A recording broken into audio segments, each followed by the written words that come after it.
Oh, baby, it's pass rusher day. Mike Renner from CBS Sports picks his favorite, plus gives his assessment of the state of this Green Bay Packers roster. We do it all on today's Locked On Packers.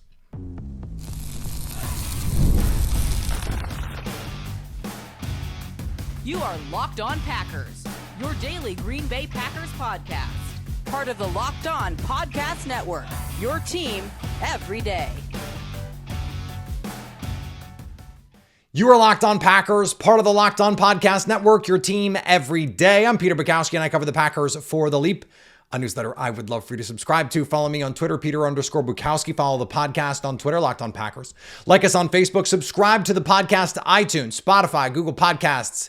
Wherever you find podcasts, you will find Locked On Packers, the number one Packers podcast on the internet, and the show for fans who know what happened. They want to know why and how. Thanks to everyone who makes Locked On Packers their first listen every day. We hope you like starting your day with us as much as we like starting our day with you. Today's episode brought to you by our friends at FanDuel. Right now, new customers can get $250 in bonus bets when your first $5 bet wins.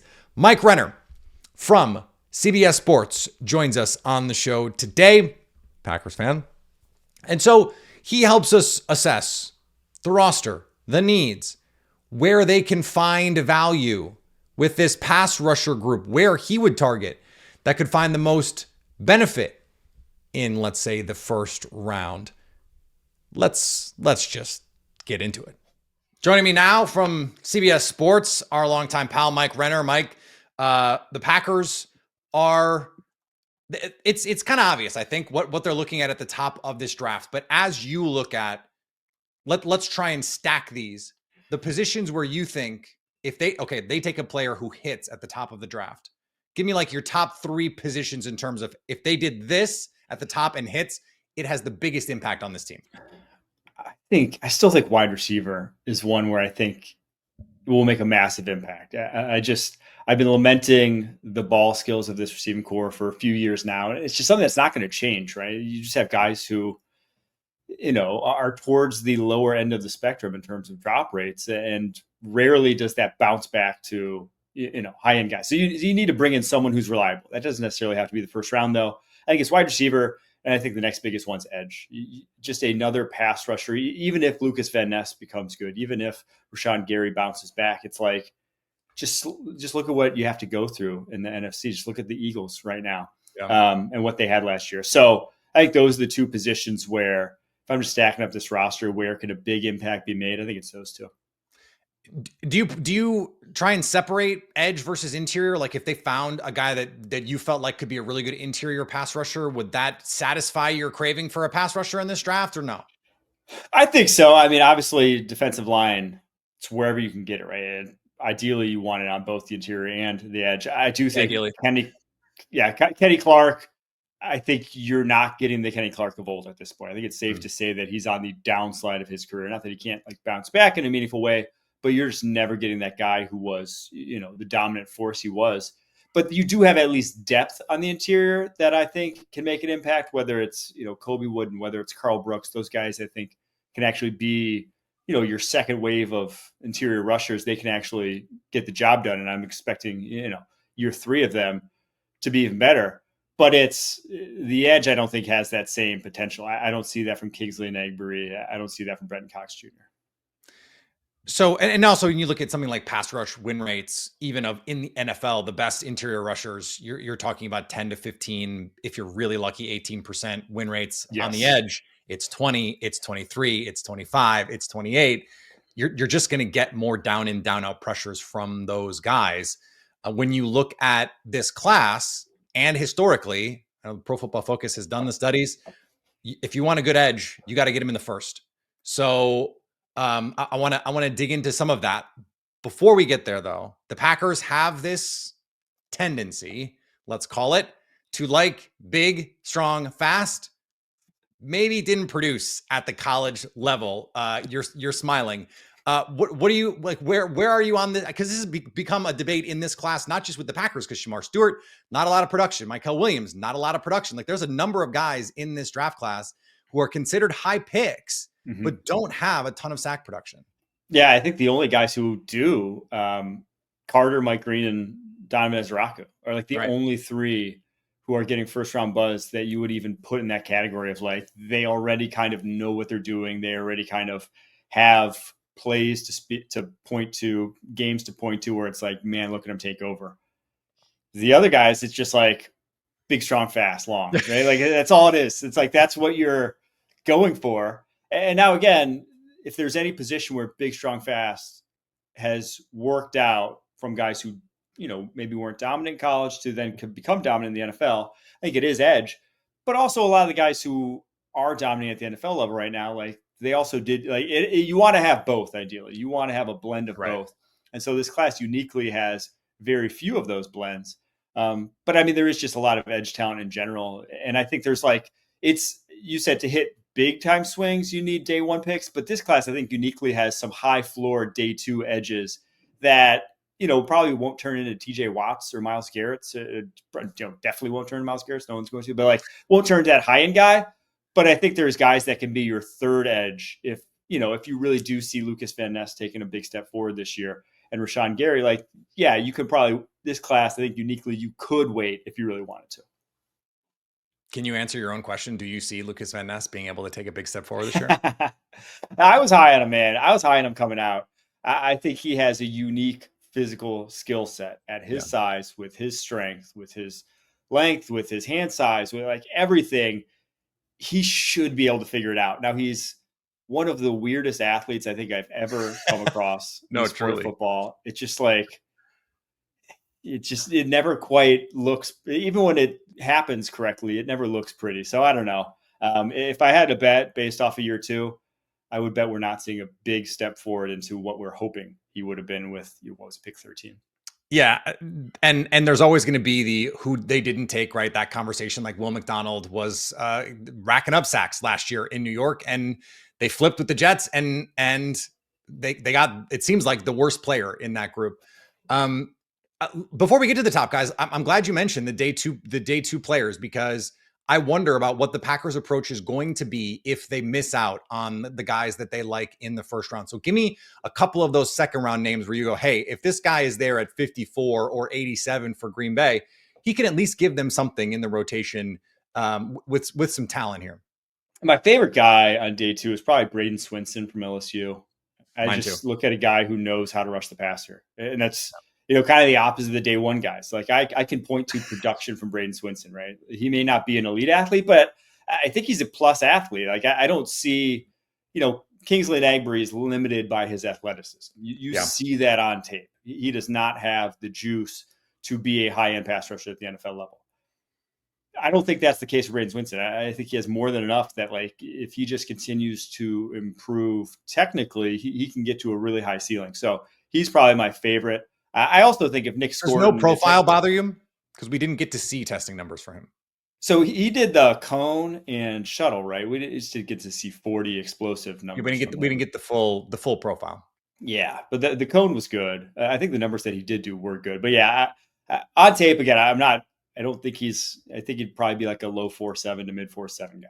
Yeah. 85th percentile shuttle, 81st percentile three cone at 255, 6'3". That's you're doing your job. Exactly. Right. That's again, when I watch him on tape, that's how he wins. So I think he still could at the NFL level. The other one's Nick Scott, Texas A&M defensive end. If he should fall that far, I just, bet on a guy who's weird young. Body types. He's I've never seen a guy built like him. He's so weirdly put together, but he wins. Trying to put together a comp for him was hard for sure. Yeah. And I do worry about last year's production versus what he did at Purdue. Just looked like a different player, and admittedly was heavier than he wanted to be, which is dude, if you're heavier already, what's that going to look like in the pros? But you never really know. Some guys have had, that kind of knock coming out, completely turned it around. So it's never a complete done deal, but the talent that he's shown at 20 years old still, I think he's the third youngest guy in the entire draft or something like that. If he's there in the second round, that was one that I would definitely be interested in. Let's really dig into the prospects with Mike Renner next on Locked On Packers. Ever check your bank account and wonder, where did all my money go? Between dining out, online shopping, and entertainment, it can be easy to lose track. That's where Monarch Money comes in. Your personal CFO giving you full visibility and control over your finances. Monarch Money isn't just a budgeting app, it's a complete financial command center. You can track all your accounts, investments, and spending in one place, so don't stop just managing your money and start building wealth. Instead of juggling multiple apps, you can use Monarch to check your finances, track spending, and even plan long-term goals. Take control of your finances with Monarch Money. Use code LOCKEDONNFL at monarchmoney.com for 50% off your first year. That's monarchmoney.com, code LOCKEDONNFL for half off your first year. Do you think the Packers are missing out by being so adherent to big, strong, fast?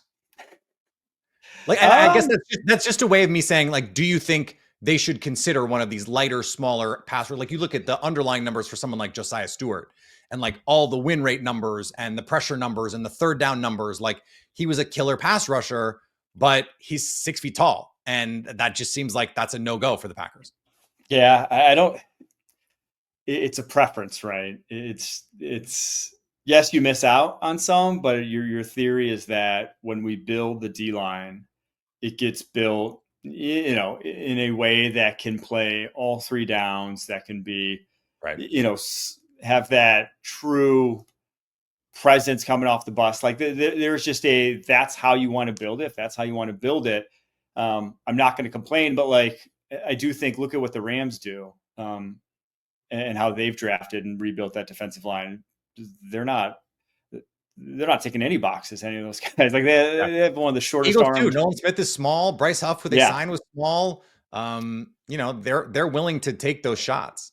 Yes, and like the Rams have all like 32-inch arm guys, and they get the job done. It's kind of how you want to play it. So yeah, I do think ultimately you will miss. It's just that is their preference. All right, let's dig into these first round guys, because I think there's a lot of interesting discussions to be had here. Of this group, like, let's set Abdul Carter to the side. Do you have a favorite of these guys, not just for Green Bay, but overall? I think Jalen Walker is my second favorite in the class, but like him and Mike Green, I see really similarly. I just think you're getting good pass rushers. So they're probably my second favorite. Now, obviously, Jalen Walker doesn't have quite the production, but I think if you just watch him when he's actually pass rushing, because it's just, the production is so low because the opportunities are so low, and the role is so different. But when you just like isolate his chances and watch those, you're like, oh, okay, this guy can rush the passer. And then you adjust for competition compared to like what Mike Green was rushing against. But both those guys just like know what they're doing. They don't have the ideal measurables, again, just over 32-inch arms for both. But I think both have like, or at least Jalen Walker has a fairly big wingspan, despite, being on the shorter side, not having ideal length, but he's a really broad-shouldered dude. They just can use their hands. They can bend. They're placed with good strength. I just think those guys will be productive at the NFL level. So those are probably my favorite two after Abdul Carter, because again, I want both, right? I want the high-end athletes, but then I also want to see them do it already. There's no one really else after that I feel has the total package after those guys. There's this next group, and I'm going to put them together because I think they're pretty similar in terms of the question marks and the upside. That's Michael Williams and Shamar Stewart. These are, we know you are freakazoid athletes, but the production and Michael Williams, it's almost unfair to lump him in with Shamar Stewart's production, because Michael Williams has more production in a single season at Georgia than Shamar Stewart does in his career in college. But I feel like it's fair to bucket them together because they're projections, they're swings, not, hey, we watched them do it. Like Braden Swinson, we watched him run the hoop in college and create pressures consistently. We haven't seen these guys do it. Where are you on those two guys? I probably have Williams a little higher because, as you mentioned, I've seen more from him, and I've seen more in terms of like body control. There's reps to point to that aren't just pure bull rushes, right? If it's Shamar Stewart, the reps you point to that you're like, I believe in this guy becoming, a player, it's just him running through an offensive tackle. And that's going to also happen at the NFL level. And if you truly are that explosive, you don't necessarily you can consistently win with that if you're technically sound enough, but his bull rush is still completely up and down game to game, snap to snap. So to that, he's not to that level yet. Whereas Michael Williams, you see reps where he uses his hands well. You see him, especially in the running game, is very, very disciplined. And I think he's also more agile, which, factors in the equation when you are, the obvious explosive freaks. Well, the quickest way to then get that, into meaningful pass rushing reps is to also be agile. If you can't make a tackle miss, if you can just get to their shoulder, right, and have them be holding you, then you don't really need pass rushing moves. You can just run right through some arms. So to me, I see that more with Mykel Williams than I ever see with Shamar Stewart. So I prefer Mykel a little bit more. I think he has a higher floor, but Shamar's, gosh, I mean, truly the more freakish of the two, probably the most freakish in this draft class. You look at relative athletic score, one of the all-time athletes that we've seen. What do you think is his ideal weight? I know this is a weird question, but like he played allegedly like 275, 280, then was in the 260s at the combine. Yeah, I mean, I always think that a guy's ideal weight is, whatever is not fat, right? whatever you're not holding a lot of body fat. I don't think body fat on a football field, especially on the edge, ever really helps you. I mean, just look at Aiden Hutchinson, right? He was like 280 at one point in Michigan, and didn't become a real elite pass rusher until he's like 255 now for the Lions. Right. Like it, and diced up. That is, to me, always your ideal weight on the edge. Now, the interior is a different animal. Interior, you're going to always have to hold weight. That's more where I can entertain the conversation of how much weight should I be holding. But for Shamar Stewart, even if he's like lost all his body fat, he's still going to be like 245, 250 pounds. Wouldn't bat an eye at that. Like that to me is always on the edge. Just if you don't have to carry extra fat, then don't carry extra fat. That's I would like to say that is my philosophy as well, but I can't always adhere to it. All right, so let's say that group of players is gone. Abdul Carter, the two guys at the top, Walker and Green. We are pretty confident, unless the sexual assault allegations really hurt Mike Green with teams, and they might. We expect them to be gone at 23, and then we'll see on Shamar Stewart and Mykel Williams. But I'm gonna throw this at you, Mike. Let's say those guys are gone, and you're sitting there, and at 23, you're looking at, okay, it's either someone like a Derek Harmon, an interior kind of pass rusher, someone like a Kenneth Grant, who there's pass rush upside, but we haven't quite seen it, or Donovan Ezeraku, who doesn't quite fit big, strong, fast because he's not big, but he's got the length and certainly has the athletic ability. But the only guy at the combine among defensive linemen to run a sub 7-second 3-cone. How are you trying to tier those guys? What would be your preference there in Green Bay? I like Harmon quite a bit more than the other two mentioned. I like Harmon and Nolan. I actually just like. Yeah, I do too. I was surprised how much I like Nolan. I have both those guys. So, like I said, after those three edge rushers that are Carter, Green, Walker, then I have Nolan and Harmon before any other edge rusher. Wow. I think they are, in their own respects, Nolan much more of a 3 technique, Harmon a little bit more versatile. I just think their games are very NFL translatable. And with Harmon specifically, it just like ticks every box. And just watching his tape, there's not a ton of high end. Like, I don't think he's a freak athlete or anything. Like when you saw Devontae Wyatt play coming out, you're like, okay, that guy like has some real twitch. Yeah. You don't see that necessarily with Harmon, but I also don't see a lot of weaknesses. Like, he's got the body type is great for a defensive tackle. The arm length is there. He can two gap. He can get up the football field. Can kind of execute a lot of different roles in your defense. So I think, to me, Harmon would be a guy that honestly, like, you're starting over Devontae Wyatt probably pretty early on in his career. More to come here with Mike Renner next on Locked On Packers. The NBA playoffs are almost here. They're almost here. And FanDuel is giving new customers an incredible way to get in on the action. Right now, when you join FanDuel and you place that first $5 bet, you can get $250 in bonus bets if your bet wins. FanDuel makes it easy. Whether you're picking your favorite team or diving into player props, you got 3-pointers, steals, assists. FanDuel has so many ways to bet your favorite player props. And that's in addition to all the stuff you can do on game action, on futures. Right now, you can bet on who's going to win the NBA title. I'm letting my Bucks pick ride, even though I know that's probably not going to happen. I'm getting really good value. I might hedge it. I'm probably not going to add Oklahoma City, but I might bet them series by series. Plus, after the game tips off, you can combine live prop bets into the same game parlay for a chance to win big. Don't miss out. Head to FanDuel.com and claim your $250 in bonus bets today. He's someone who you could play next to Kenny Clark and you could replace Kenny Clark with. And I Yes, exactly. he's one of the few guys in the draft who I think that is true of, which is why I think that would be so appealing for Green Bay. Okay. The Packers on draft night, they bring the card up, pick 23 with the 23rd overall pick in Green Bay. They select Arkansas edge Landon Jackson. Your reaction is what? Oh no, they did it again.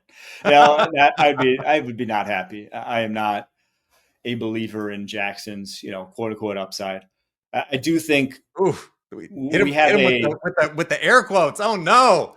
Because I'm going to go on a rant about upside, but like we Please. think that just because you have, XYZ athletic traits, that means your ceiling is XYZ, right? Mm-hmm. And that like, those are the only thing that determine your ceiling is your physical capabilities. And obviously like very physically capable, incredible explosiveness, body type is great, but also like height's not really to that degree. When you're 6'7", it's not an advantage. It's hard to play low. It's hard to like really be a guy who consistently creates leverage in bull rushes at 6'7". There's not a lot of great 6'7" bull rushers in the NFL. Many of them are like 6'2", 6'3".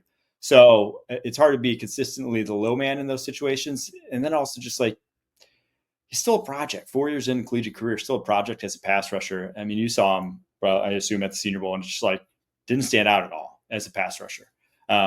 First rounders off the edge at the Senior Bowl, you better stand out, right? You better look like it, in my opinion. So Landon Jackson just feels like to me a day two guy that you hope turns into something. We'll see. Last thing I want to mention is, as I've been trying to go through and parse this out, game this out for the Packers, they're looking at these day two defensive tackles. They haven't shown a ton of interest in the day two edge players, which I found interesting because they're doing a lot of work on the day one edge players. And I'm starting to think if they don't find an edge on day one that they like, they will shift their focus to one of these day two defensive tackles at 54. TJ Sanders, I think, is right, like the perfect guy to fit that bill. I think Tyleik Williams has more pass rush upside than we've seen. What do you think just of that idea, that theory, that maybe you change the position you're targeting based on the shape of this draft? I think it's a great DT class. I do think if I'm the Packers, I want to come away with one of my first 3 rounds with a defensive tackle in this class, just because there's so many. I think it's such a good class. You obviously lost, I'm blanking on his name right now, but you lost your nose tackle. TJ Slaton. Yep. TJ Slaton. And there's nose tackles also. Like this class has really it all on day two, whether it's guys like Alfred Collins from Texas, Jamari Caldwell from Oregon. Like there's real deal nose tackles. I'll even throw CJ West from Indiana in there, who can be impact day one run defenders for you. So yeah, I'm coming away with, I am with one of those second and third rounders. If I obviously don't go Derek Harmon or Walter Nolan or Kenneth Grant round one, I want to come away with day two with a defensive tackle. That's why Derek Harmon just checks so many boxes for this team, right? Like you get the pass rusher that you want, plus you're getting this great defensive tackle, and you can see, right, the way that the Packers would justify not really doing much else with the pass rush, because you're like, well, we got Lucas Van Ness, and Brenton Cox showed a lot in the second half last year, and you still have Rashawn Gary, and so yeah, Derek Harmon, and then you take your receiver or whatever on day two, and you feel pretty good about it.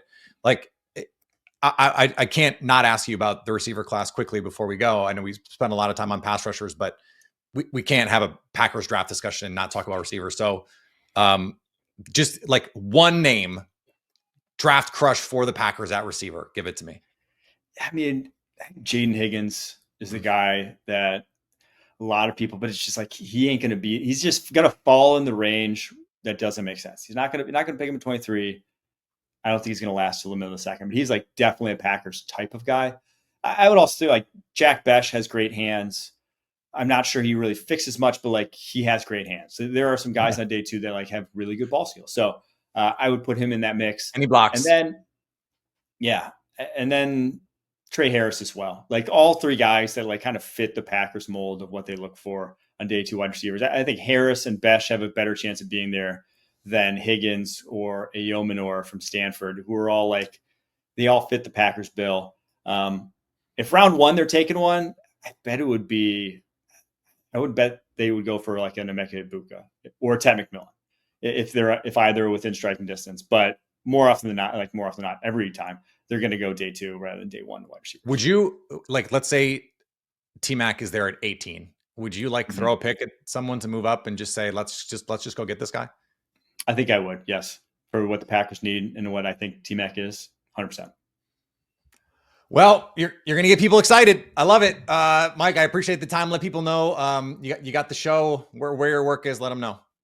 You can follow me on X at Mike Renner _ or check out Pushing the Pile podcast. Me and Kyle Long doing some draft preview the next couple weeks, or you can find me on the Bleacher Report draft show coming up at the end of the month, first round. So check it out. Thanks, Mike. All right. Thanks to Mike Renner for joining the show. Awesome to talk with him. This is just the start of a positional deep dive that we're going to do at basically every need position the rest of the week. Keith Sanchez from Locked On NFL Draft. He's got cornerbacks tomorrow. Okay. And then Ross Uglum has got offensive linemen on Thursday from Packer Report. And our pal Trevor Sikkema, formerly of the Locked On Podcast Network, now a superstar over at Pro Football Focus. He's going to roll out our week. Just cap it off with the position that I know you want to talk about. The receivers. We will dive into the receivers on Friday with Trevor. So still a ton more to come here on Locked On Packers before I personally head to Green Bay. I'll be there. We'll leave it a little bit of a secret for now, but I will be there certainly for Thursday, Friday, Saturday. Definitely there Thursday night, Friday night. There may be some special guests coming this week, some surprises coming this week. So make sure you are subscribed wherever you find podcasts. Make sure you're subscribed on YouTube. Make sure you're following us on all the social medias so you can stay locked on Packers.